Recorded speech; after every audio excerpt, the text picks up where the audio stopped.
Principles of Syndicalism by Tom Brown. Originally published in War Commentary 1943 as a series of articles. Principles of Syndicalism 3. Abolition of the Wages System. In this study of the wages system, we are not concerned with some imaginary system which does not, has never, and is not likely to exist. Nor shall we discuss what would be the effect of the wages system if it were entirely different. We are content with the scientific method of observing what exists, and from careful observation forming our generalizations. This is economics, not metaphysics, and economics ought to be objective. Primitive men seeing lightning and hearing thunder imagined them to be the signs of an angry god. The growth of scientific knowledge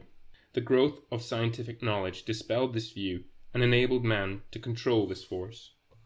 We do not seek to explain economic manifestations by referring to good or bad employers or good or bad governments. We seek nothing less than the abolition of the wages system, for it is the system which is wrong. Without a knowledge of the social economy, we are as the savage facing natural forces. With knowledge of the subject, we can control our social course. What is wages? We live in a commodity society where everything is made for sale. In other societies, this was not the case. Savages and barbarians gathered or grew food for their own use and not for sale, built houses to shelter themselves and not to rent.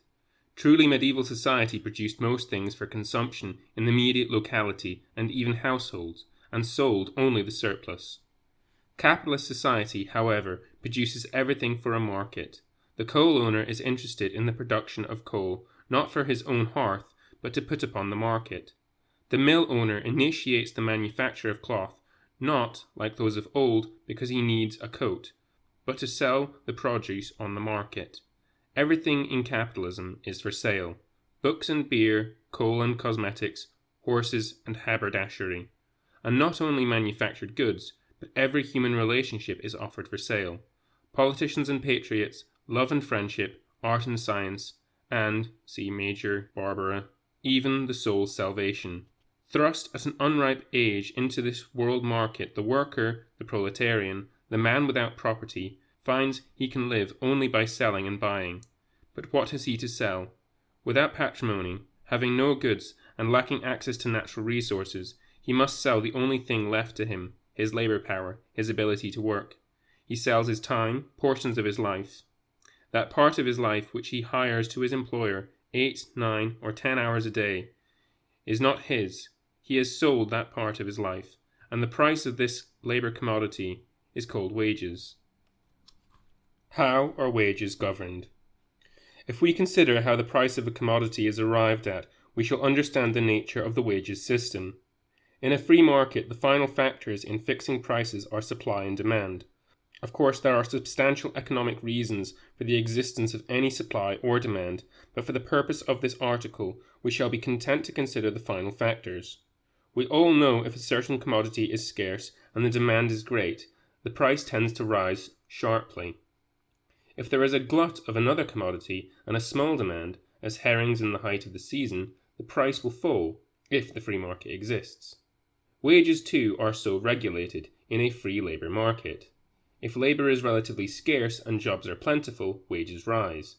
But when depression comes and jobs are scarce and millions of unemployed seek jobs, then wages fall. The same principle applies to particular industries and jobs. A certain industry, as engineering in the 20s of this century, may have more workers than jobs, then wages fall in that industry. Another industry, as the building trade in the 20s, may have almost more jobs than workers there. Wages will, compared with the other industries, rise. The vanishing craftsman. Another example we shall take is that of the craftsman. Before the war of 1914-18, craftsmen received wages about double that of labourers. Provincial engineering craftsmen received 37 to 39 shillings per week. Their labourers 18 shillings per week. Now some persons believed the employer paid the craftsman double the labourer's wages because he admired his skill. Some even believed that he did it just to make the workers jealous of one another. The truth is that the employer could not hire men at less than the market price of 37 shillings per week, and that if he paid more than he needed to, he would soon cease to be a capitalist. A worker does not pay 10 shillings for an article whose market value is 5 shillings, nor can he hope to obtain it for 2 shillings and sixpence. Likewise, the capitalist does not attempt to put himself out of business by defying the principles of economics. The truth of the foregoing is testified to by economic tendencies during and after the last war. Engineering employers successfully sought to lessen the demand for craftsmen by creating semi-skilled and unskilled jobs through the further subdivision of labour, by developing the use of machinery and the use of wartime dilutees, and breaking down the old-time apprenticeship custom. At the same time, the wages of many unskilled workers were creeping comparatively upwards by the slackening of the supply of cheap unskilled labour, much of which had come from overseas, as Irish labour in the chemical and constructional industries, and Polish labour in the Scottish mines and jute mills. Further, certain sections of unskilled labour combined to limit the supply of labour to their job, as the dockers. So the tendency of economic development has been to greatly lessen the 100% gap between skilled and unskilled labour. I have known highly skilled craftsmen who threw up their engineering jobs at 1 shilling and 2.5 pence per hour to take employment as dockers at 1 shilling and 6 pence per hour.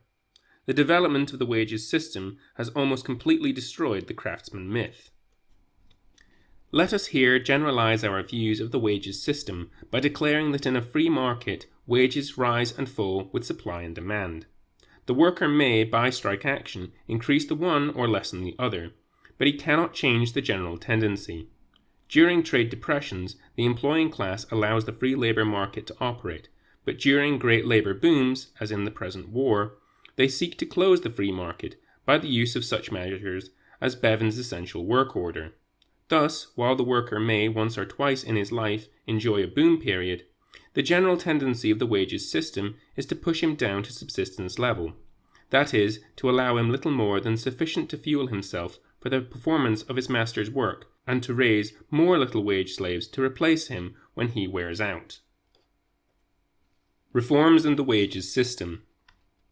Rather than oppose the wages system, reformists have proposed modifications and additions which leave the system substantially intact. The wage system mocks reforms. Let us consider a few examples of reforms which have but strengthened it. Free education has been on every socialist reform list from Marx and Engels' Communist Manifesto to the latest Labour Party election programme. Such free education as the state supplies has benefited the employers, not the workers. More general elementary education has increased the supply of apprentices and shop assistants. Scholarship matriculation has produced cheap clerks and vacuum cleaner salesmen. Working class access to university degrees has lowered the wages of thousands of technicians to that of general labour, as the Association of Scientific Workers so often testifies. Pensions are another good old standby of the reform merchants. Some years ago, the granting of 10 shillings per week pensions to state-insured men over 65 years of age was hailed as a great step to the millennium. But the worker of 65 could not live on 10 shillings a week. He must continue work, and many employers quickly reduced the wages of such men by 10 shillings per week. It was useless to try and disguise one's age, for the state-issued special insurance card to the 65s and over. The 10-shilling pension went to the employer, not to the worker. It was the same in the case of war pensions. From the end of the last war to the beginning of the present armament boom, one might read in any labour exchange advertisements of jobs which ended for disabled ex-servicemen only, or only men with disability pensions need apply. It was not gratitude to the men who fought which led certain employers to insert such clauses in their wants. A glance at the wages offered soon convinced us that only a man with a pension could hope to live on such work. The employer was the true recipient of the ex-soldier's pension. We all know cases of ex-policemen retiring on pension and sharply competing for jobs of public house managers and night watchmen. One further example of the negation of reforms by the operation of the wages system. There have been many attempts to raise or pay wages by the Acts of Parliament and trade boards, but the solid fact remains that in the trade and industries affected, wages fall during depression as they do in uncontrolled industries. To prove this could produce enough statistics to fill a haywain. The machine and wages. Not only reforms, but other doubtful forms of progress fail to benefit the wage worker. New machinery, which by increasing production ought to enrich the worker and lighten his toil, serves only to enslave and impoverish him. Let us imagine the case of a factory owner who employs 100 men working on 100 machines. New machines, which can produce twice as much, are introduced so that 50 men may do the work previously performed by 100. In a saner society, the 100 would cut their working hours by half or increase their income by 100%. Not so in this case. 50 workers are sacked and swell the ranks of the unemployed. The remaining 50 dare not demand a share of the increased productivity because of the threatened competition of the 50 unemployed. Indeed, it often happens that the retained machinists are faced by a wages cut. Is it not obvious that there is no hope of any substantial or permanent improvement of workers' conditions so long as the wages system exists? Wages in the 15th century. Lest some of our readers are yet unconvinced, let us examine the progress of the wages system over the greater length of its existence. Bourgeois economists usually point to the period of 100 to 150 years ago and contrast it against today, crying, "Look at the wonderful progress we have made." They attempt to conceal the fact that at that period labour had sunk to its lowest economic level of more than 1,000 years. During the period in question, modern British capitalism was getting into its full stride, and in order to attain speedy supremacy, reduced the workers and peasants to almost unbelievable depths. To get a true comparison of the progress of the wages system, we must examine a longer period. Let us look back 500 years. Professor Thorold Rogers, MP, in the best standard work on the subject, 6 Centuries of Work and Wages, in illustrating the wages of the mid-15th century, takes as example a recorded building job at Oxford 1449 to 1450. The head mason was paid 4 shillings a week and the other masons 3 shillings and 4pence a week. What could be bought with 4 shillings or 3 shillings and 4pence then? Thorold Rogers gives a list of the average prices for those years.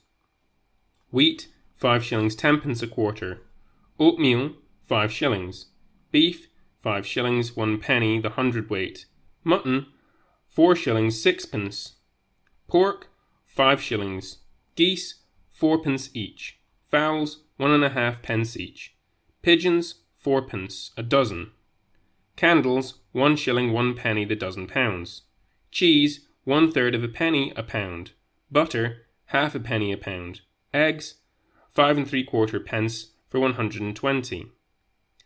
Firewood 1 shilling 10 1/4 pence the load. Shirting 6pence a yard, and cloth 1 shilling 5 1/4 pence.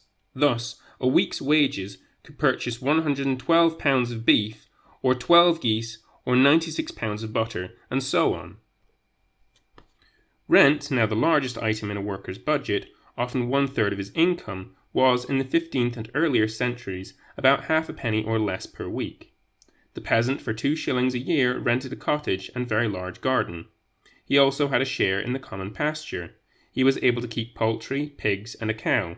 He had the concession of collecting loppings and windwood from the woods. Rogers demonstrates that the working day then was of 8 hours.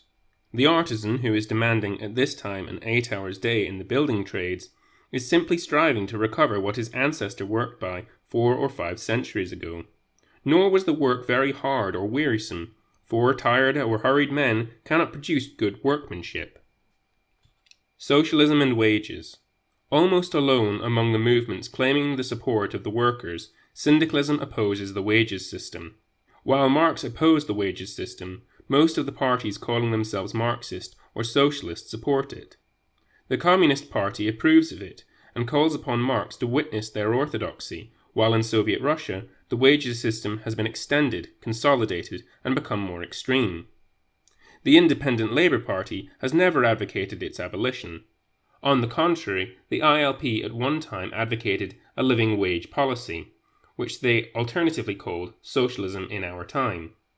The Labour Party never looked beyond nationalisation of certain industries on the post office model. Now even that is modified to public utility corporations, on the lines of the London Passenger Transport Board, their own creation.